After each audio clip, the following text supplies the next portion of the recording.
ஆதித்யா தொலைக்காட்சி நேயர்கள் அத்தனை பேருக்கும் எங்கள் பட்டிமன்ற குழுவின் சார்பாக வாழ்த்துக்களையும் வணக்கங்களையும் சொல்லி, இந்த பட்டிமாமண்டபத்தினுடைய மரியாதைக்குரிய நடுவர் அவர்களே, என் அணியைச் சேர்ந்த இலக்கிய வழக்கறிஞர்களே, எதிரணியைச் சேர்ந்த பாசத்துக்குரிய எதிரிகளே, உண்மையிலே நல்ல பச்சை கலரில் வந்திருக்காங்க, பாசத்துக்குரிய எதிரி தான். அந்த அணை தலைவி பேசி முடிக்கும்போது சொன்னாங்க, நீங்கள் எல்லாம் கிராமத்தில் ஆடு மாடுகளை வளர்க்கிறீர்கள், நாங்கள் அறிவியல் சாதனத்தை வளர்க்கிறோம். நாங்கள் வளர்க்குற ஆடு மாடு கடைசியில் எங்களுக்கு பால் கொடுக்கும், உங்கள் அறிவியல் சாதனம் பால் ஊற்றுறதை தவிர வேலை எந்த வேலையும் செய்யாதுமா. அழகா சொன்னாங்க, நிறைய சொன்னாங்க. இது ஒரு பாயிண்ட், இதை தூக்கிட்டு வந்துட்டீங்க. அறிவியல் எங்களை வளர்க்கு தான் பால் ஊற்றிட்டு போயிட்டார். வாழைப்பழ தோலில் வலிக்கி விட்டு விழுவலாம்னு அழகா சொன்னிச்சு. அந்த வாழைப்பழத்தை தயார் பண்ணுறதே நாங்கள் தான்மா, வலிக்கி விழுவுறது வேணால் நீங்களா இருக்கலாம். உண்மையிலே சொல்கிறேன், கிராமம் மனநிறைவான வாழ்க்கை என்பது கிராம வாழ்க்கை தாங்க. இப்போ கஜா புயல் அடிச்சிச்சுல்ல, கஜா புயல் அடித்த போது உயிருக்கு உயிராக பிள்ளை போன்று வளர்ந்த எங்கள் தென்னம் பிள்ளைகள் எல்லாம் மாண்டு கிடக்கிறது. எங்கள் கிராமமே அழிந்து போய் கிடக்கிறது. சென்னை திருச்சியிலிருந்து கல்லூரி மாணவர்கள் நிவாரணப் பொருட்களை கொண்டு வந்து எங்கள் கிராமங்களுக்கு அள்ளி வாரி வழங்கினார்கள். நாங்கள் எல்லாம் இடர்பாடுகளுக்கு மத்தியில் சிக்கி தவித்தோம். அப்படி அவர்கள் கொடுத்த அந்த வாகனத்தில் எங்களோடு கிடந்த அந்த இளநீரை எல்லாம் வெட்டி வாகனமாக அனுப்பி மன நிறைவை பெற்றவர்கள் நாங்கள். என்ன பேசுறீங்க நீங்க? நகர வாழ்க்கை என்ன வாழ்க்கை? இந்த அம்மாலாம் பாருங்க, இந்த கழுத்தில் மாட்டிருக்கிறதெல்லாம் வீட்டில் சைக்கிள் ஸ்டாண்டில் மாட்ட வேண்டியதெல்லாம் கழுத்தில் மாட்டிட்டு வந்து உட்காந்துக்கிட்டு பெயிண்ட் அடிக்கிற பிரஷே காதில் மாட்டிருக்கு. இதான் நகர வாழ்க்கை. எங்கள் கிராமத்தில் கூத்து நடக்கும், நாடகம் நடக்கும். நாடகம்னா 2 நாடகம் வைப்பாங்க. வள்ளி திருமணம்னா நல்லா விளைஞ்சா வள்ளி திருமணம். ஏன் 2 பொண்டாட்டி கட்டிக்கலாம். நல்ல விளையாட்டுனா அர்ச்சந்திர மயனகண்டம், அவசர ஆத்திரத்துக்கு அடகு வைக்கலாம். ஆனால் நகரத்தில் பாருங்கள் அப்படி கிடையாது. எல்லாம் தேட்டரில் உட்காந்துருக்கான். தேட்டரில் நீங்கள் படம் பார்க்க போகிறதெல்லாம் பெருசு இல்லைங்க. இந்த படம் போட்டு 1/4 மணி நேரம் லேட்டாக கொஞ்சம் பேர் வருவாங்க, பார்த்துருக்கீங்களா? அவங்கள மட்டும் கவனித்து பாருங்கள்.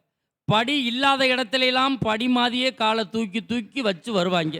கரெக்டாக படி இருக்க இடத்துல காலை வைக்க தெரியாமல் வச்சு ஊட்டி உப்புற அடித்து மொந்துன்னு விழுந்து, அன்றைக்கி ஒருத்தன் என் மூக்கை பிடிச்சிட்டு கேட்குறான், அண்ணே ஆளாக இருக்குது, ஏன்டா மூக்கு இருந்தால் ஆள் இருக்க மாட்டான், இடவேளை விட்டு போகிறாயா, என் காலை நங்குன்னு மிதிச்சு விட்டு போயிட்டாயா. இடவேளை விட்டு வந்து கேட்குறான், அண்ணே நான் உங்களை தானே மிதித்தேன் அப்படின்னா. சரி சாரி கீரி கேட்க போகிறான் போல இருக்கு. ஆமாடா அப்படின்னு. இல்லை சார் நான் இந்த லைனில் தான் உட்காந்துருந்தேன், நான் லெக்கு வச்சுட்டு போனோங்கிற ஐயா. இடவேளை விட்டு வந்து சொல்கிறான், 250 ரூபா டிக்கெட் வாங்கிட்டு இப்போத்தான் ஏசியே போட்டிருப்பாங்க இவ்வளோக்கு, என் 35 ரூபா ஐஸ்கிரீமில் உட்காந்துட்டா ஐயா. அண்ணே என் ஐஸ்ன்னு எடுத்துக்கடான்ட்டு அவன் பாட்டில் போய்கிட்டு இருக்கான். உண்மையிலே சொல்கிறேங்க, கிராம வாழ்க்கைங்கிறது சந்தோஷமான வாழ்க்கை. கிராம வாழ்க்கை எப்படிப்பட்ட வாழ்க்கை தெரியுமா? கிராமத்தில் நாங்கள் இளநீரை கொடுக்குறோம். இளநீரை நீங்கள் எப்படி சாப்பிடுவீங்க?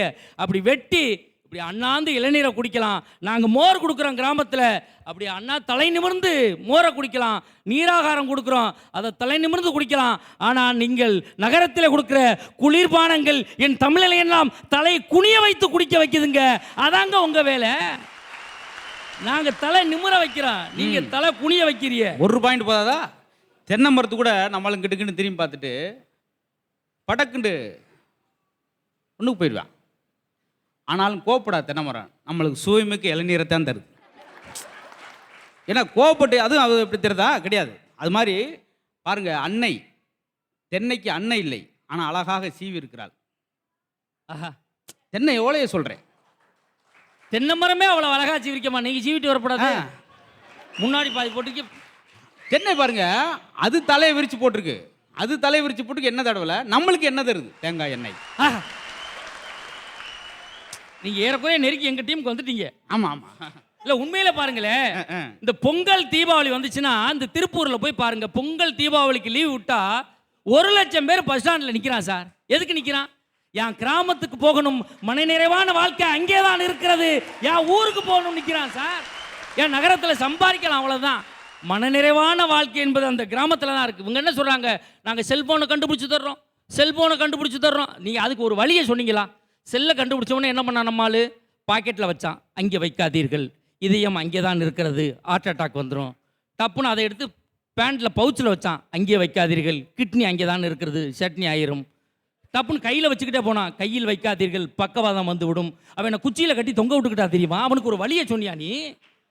உண்மையிலே சொல்கிறாங்க, ஜல்லிக்கட்டு கிராமத்துக்குனே உள்ளது ஜல்லிக்கட்டுங்க. ஜல்லிக்கட்டில் மாடை வளர்த்தவனும் தப்பிச்சுக்கிடுவான், மாடை பிடிக்க போகிறவனும் தப்பிச்சுக்கிருவான். அதில் யார் யார் செத்தான்னு பாருங்க. கொம்பு முட்டி குடை தெரிஞ்சு செத்தவன்லாம் பாருங்க. இது மாதிரி நகரத்துலேருந்து வந்து வாட்டர் பாயிண்ட் வாங்கிட்டு சப்பிக்கிட்டு இருந்தவன், ஐஸ் வாங்கி சூப்பிக்கிட்டு இருந்தவன், பனைமரத்தில் ஏற முடியாமல் முட்டு கொடுத்து இருந்தவன், அடுத்த மனைவியை வேடிக்கை வாடுந்த இவன் பூராந்தாயே ஆஸ்பத்திரியில் கிடக்கிறான். கிராமத்துக்காரன் அவன்லாம் சந்தோஷமாக வாழ்ந்துக்கிட்டு இருக்காங்க, அவனுக்கு எந்த இதுவும் கிடையாது. ஆனால் உண்மையிலே சொல்கிறேன், உங்கள் நகரத்தில் வீடுகள் நெருக்கமாக இருக்கிறது, ஆனால் குடும்பங்கள் பிரிந்து அக்கக்காக கிடக்கிறது. எங்கள் கிராமத்தில் வீடுகள் தனித்தனியாக இருக்கிறது, நாங்கள் உறவுகளாக ஒன்றாக இருந்து கொண்டு இருக்கிறோம். நான் சொல்றேன், உண்மையில சொல்றேன். உங்க அவங்க ஒரு கேள்வி, நான் காலை அடக்குறோம், இவங்க காலை அடக்குறாங்க, நீங்க காலையிலேருந்து அடக்கிட்டு இருக்கீங்க, ஓடிக்கிட்டு இருக்கோம், காலையிலேருந்து விறுவிறுப்பா இருக்கு. அதை சொல்றேன், சிரிக்க வைக்க என்னென்ன ஜோக்கெல்லாம் அடிக்க வேண்டியிருக்கு பாருங்க. என் தலையெழுத்து இப்படி ஆகி போச்சே. உண்மையில சொல்றேன், நான் நெசமா தான் கேட்கிறேன். திருட்டு எங்கெங்க நடக்குது அதிகமா சொல்லுங்க. கிராமத்துல எங்கேயாவது திருட்டு நடந்து நீங்க பாத்திருக்கீங்களா? ஆனா கிராமத்துல ஒருத்தன் புதுசா வந்தா கூட அந்த ஊர்ல இருக்க பெரியவர் கேட்பாரு, தம்பி நீங்க எந்த ஊரு, யாரை பார்க்கணும், என்ன இப்படி வந்திருக்கீங்க விசாரிப்பாங்க, பயந்துருவான். ஆனா அந்த நகரத்துல அப்படி கிடையாது. நோட்டம் முடுறதுக்குனே ஒருத்தன் கொடுக்குறான், நோட்டை மட்டும் 2 நாள் பார்க்குறான், ஓட்டையை போட்டு ஆட்டையை போடுற பூரா அந்த நகரத்தில் அங்கே நடந்துக்கிட்டு இருக்கு. கிராமத்தில் எங்கேயாவது வீட்டை ஓட்டையை போட்டு ஆட்டையை போட்டிருக்கானா? 10,000 கோடி 15,000 கோடி ஆட்டையை போட்டு போயிடுறான். அன்றைக்கி ஒரு பேங்க்கு போகிறங்க, 5 ரூபா பேனாவில் கயிறு கட்டி தொங்க விட்டுருக்காங்க. மேனேஜர்கிட்ட கேட்டேன், யார் சார் அப்படின்னு. இதை எவனாவது எடுத்துகிட்டு போயிட்டான்னா பேங்க் நாட்டு 10 லட்சம் கோடி கொண்டு போனவங்கலாம் வெட்டி அந்த 5 ரூபா பேனா போட்டு இந்த கட்டிருக்கு. அப்போவே நீ உஷாராக இருந்திருந்தீங்கன்னா இந்த நிலைமை வருமா ஐயா? ஆனால் உண்மையிலே சொல்கிறேன், இந்த கிராமத்தில் உள்ள பையங்களை பாருங்களேன், சாதாரணமாகவே அறிவாளியாக இருப்பாங்க, மனநிறைவாக இருப்பாங்க. அவன்கிட்ட போய் கிராமத்தில் உள்ளவன்ட்ட, டேய் உன் பேர் என்ன அப்படின்னு கேட்டு பாருங்களேன், அவன் திருப்பி கேட்பான், ஏன் உன் பேர் என்ன, இதாங்க அறிவு. ஆனால் நகரத்தில் அப்படி கிடையாது. எங்க குழந்தை பிறந்துருச்சு, நம்ம பிள்ளை பேச ஆரம்பிச்சிட்டான், என்ன பண்ணுறது, ஸ்கூலில் கொண்டு விட்டுரு, அங்கே மிஸ்ஸு சைலன்ஸ் பேசக்கூடாது. 9ஆவதுல டீச்சர்கிட்ட கத்தியோடு போய் நிற்கிறான். அதுக்கு தான் வள்ளுவன் சொன்னான், குழல் இனிது யாழ் இனிது என்பர் தன் மக்கள் மழலை சொல் கேளாதவர். நான் புள்ள பேசுறதை கேட்டு ரசிக்கணும்யா. கிராமத்தில் விளையாட்டில் நல்லதை சொல்லி கொடுத்தாங்க. கிராமத்தில் கபடின்னு ஒரு விளையாட்டு விளையாடுவோம். கபடியில் எங்கிட்ட 7 பேர் நிற்பான், அங்கிட்ட 7 பேர் நிற்பான். இங்கிட்ட இருக்க அவன் பாடி போவான், நான் தான் கொப்பண்டா நல்ல முத்து பேரண்டா வெள்ளி பெரம்படுத்து விளையாட வாரண்டாம்பான். நான் தான் உங்கள் அப்பன்டான்னு சொன்னால் எதிரணியில் இருக்கவனுக்கு சொன்னால் கோவம் வருமா வராதா? நீனா எங்கள் அப்பன்னு சொல்லி மடைக்கு போட்டு குத்துனா சார், வீரம் இருந்துச்சு. இன்னைக்கு கபடி அப்படியா பாடுறான், birds birds birds. Hello phone வந்திருக்கு, இருங்க கபடி பாடிக்கிறீங்க, அப்புறம் பேசுகிறேன். அப்புறம் எப்படியா வீரம் வரும்? நான் கிராமத்தில் சின்ன பிள்ளைகளுக்கு விளையாட்டு பொம்மை வாங்கி கொடுப்பாங்க. தஞ்சாவூர் போனால் தலையாட்டி பொம்மை வாங்கி கொடுப்பாங்க. அந்த பொம்மை எப்படி இருக்கும், அதை சாய்ச்சி விட்டோம்னா மீண்டும் அதே நிலைமைக்கு வரும். வாழ்க்கையில் நாம் எந்த அளவுக்கு வீழ்ந்து விட்டாலும் முயற்சித்து அதே நிலைமைக்கு வர வேண்டும் என்பதை சொல்லிக் கொடுத்தது கிராமத்தில் விளையாட தஞ்சாவூர் தலையாட்டி பொம்மைங்க. இன்னைக்கு பாருங்க, முடிவெட்டான் டவுனில் திணிச்சா வர்றேன் பார்க்குறேங்க, ஒருத்தன் 3 கோடு போட்டுட்டு வர்றான். என்னடா இதான் சார் பைபாஸ் ரோடு. அன்னைக்கு ஒருத்தன் பார்க்குறேன் 8 கோடு போட்டு பாதியோடு நிப்பாட்டிருக்கான். ஏன்டானே, இது 8 வழி சாலை சார், பாதி பெர்மிஷன் கிடைக்கல, அதனால பாதியோடு நிப்பாட்டிருக்கிறேன் அப்படிங்கிறான். நான் கேட்குறேன், கிராமத்துக்காரன் உண்மையிலே சொல்கிறேன், பொய் சொல்ல மாட்டாங்க. வந்ததுலேருந்து கேட்டுக்கிட்டே இருக்கீங்க, யாரும் கொடுக்குற மாதிரி காணாம். இல்லை எங்களுக்கு கொடுக்க வேண்டியதெல்லாம் கூட கொடுத்துக்கிட்டு இருக்காங்க. கிராமத்தில் யார் வீட்டுக்கு போனாலும் போனோன்னு கேட்பாங்க, வாங்க உங்கள் வீட்டில் சின்ன பிள்ளை நல்லா இருக்கா, பெரிய பிள்ளை நல்லா இருக்கா, இதாங்க பாசங்கிறது. ஆனால் நகரத்துக்கு போங்க, உங்கள் போனவுடனே உங்கள் வீட்டில் சின்ன பின் இருக்கா, பெரிய பின் இருக்கா, நோக்கியா பின் இருக்கா, சாம்சங் பின் இருக்கா, சார்ஜ் ஏற்ற குறியிலே போகிறான். போன வாரம் சென்னைக்கு இன்விடேஷன் கொடுக்க போனேன் சார், கேட்டில் எழுதி போட்டிருக்கான், நாய்கள் ஜாக்கிரதை.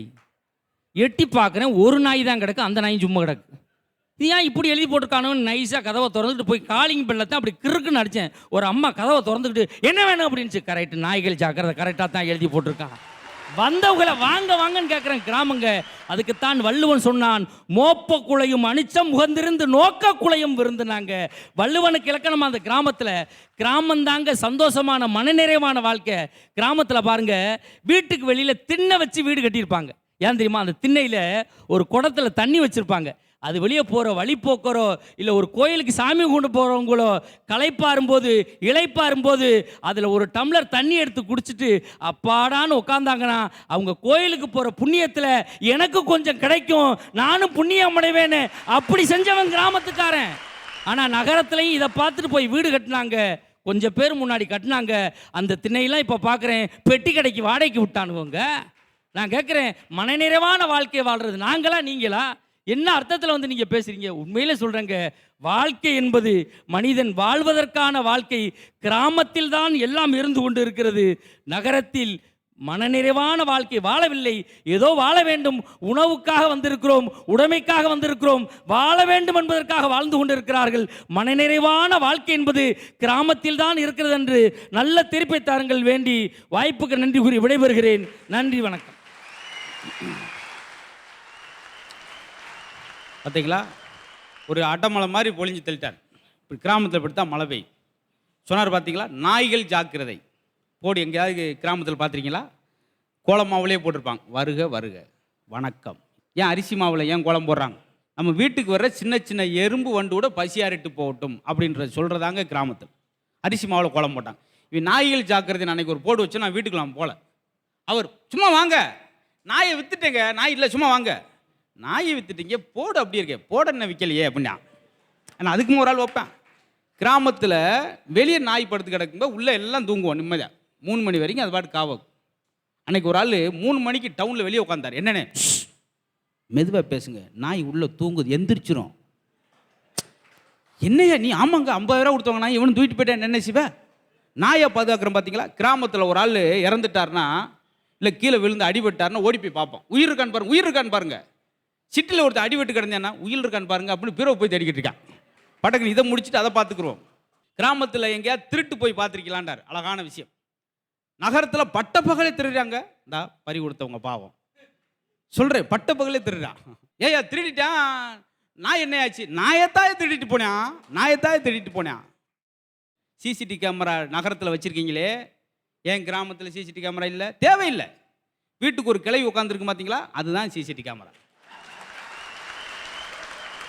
ஒருத்தன் தப்ப முடியுமாட்டா? அந்த வீட்டில் வயசு பிள்ளை எவனுமே நோட்டம் விட முடியாது. வேணும்னே சில என்ன செய்வான், வந்துட்டு அந்த வீட்டுக்கு நேரம் அப்படி சைக்கிள் செயினை வேணுமே அவுத்து விட்டு அப்படி மாற்ற மாதிரி அங்கே ஒரு லுக்கை கொடுப்பேன். அதை அப்படி கண்ணாடி எடுத்து போட்டு, யாராவது நான் தான் பெரியசாமி பேரன், அந்த காலத்தை உங்கள் தாத்தா ஏமனுக்கு செயின் அவுத்து விட்டேன், ஒரு செயின் அடி வாங்கி ஓடி போயிருங்க அப்படின்னு. சிசிடிவி கேமராங்க. நான் கிராமத்தில் இருக்கேன், உடனே வெளியே வந்துட மாட்டேன் தலைவரே. 20 வருஷத்துக்கு முன்னாடி இருக்கும்போது உடனே வரமாட்டேன். எங்கள் வீட்டுக்கு எடுத்தாப்பு ஒரு கிளை உட்காந்துரும். அது யார் வாரா போகிறா எல்லாம் பக்குவமாக சொல்லிப்போம். அதனால் அது இல்லைன்னாத்தான் வீட்டை விட்டு வெளியே போய். ஆனால் ஒத்த வார்த்தை தான் சொல்லுங்க, குடும்பமே குப்பரக்க விழுந்துடும். ஒரே வார்த்தை, நான் முத்து வெள்ளை சட்டை போட்டு போகிறேன், முந்துனுக்கு விழுந்து 3 ரத்தம் கைக்கு கிடப்பேன். அந்த ஒரு பவர் பாருங்க அந்த வார்த்தைக்கு. அந்த கிளவை பார்த்து ஊரே பயப்படுவாங்க. நான் முத புது கார் வாங்கினேன்னு சாமியை கும்பிட்டு அவன்கிட்ட ஆழத்தை எடுத்துட்டு காரை எடுக்கிறேன். பளிச்சுன்னு இருக்கடா முத்து காரு, 2 டயரும் டப்புன்னு வெடிச்சிச்சு. கார் வாங்கின 3/4 மணி நேரத்தில் ஒரு சாப்பில் போட்டு போனேன் காரை. அப்போ பவரை பாருங்க, யாரும் நினச்சி பார்க்க முடியும். அப்படி மிரல் வாங்க இப்படியே செய்தேன்னு சொல்லி கண்ணு வைக்கிற கிளவின்னு சொல்லி, கண்ணு வச்சா வீடு வழங்காமல் போயிடும் சொல்லி கண் திஸ்திக்காவே சூடத்தை பொருத்தி வீட்டு மனுக்கு வச்சேன். அதை பார்த்துட்டு சொல்லு, எப்படி எரிது வரான் வீட்டில் சூடம், கதைன்னு ஒத்து அமர்த்தி போட்டு 1 மாதம் லீவ் போட்டு போனேன் வீட்டை விட்டு. பார்த்தீங்களா, இது மாதிரி ஆள் இருக்கும்போது என்னங்க நம்மளுக்கு கவலை? அந்த தெருவுக்கே போதுங்க. அது அந்த ஒரு பாட்டி தான் சிசிடிவி கேமரா. ஏன்னா கிளவி யார் வந்தாங்களா போனாங்களா, வந்தோடனே கேட்டுருவேன் எப்படி அழகா இருந்துச்சு. இதுதாங்க அழகான வாழ்க்கை சொல்லி முடிச்சாரு. ஆனால் இதுக்கு மீறியும் அது எப்படி அழகான வாழ்க்கை? நாங்கள் இருக்குங்க மனநிறைவான வாழ்க்கை. வர்றாங்க கல்பாக்கத்திலிருந்து ரேவதி அவர்கள், அவங்களுக்கு ஒரு நல்ல கரவசம் கொடுத்துருங்க.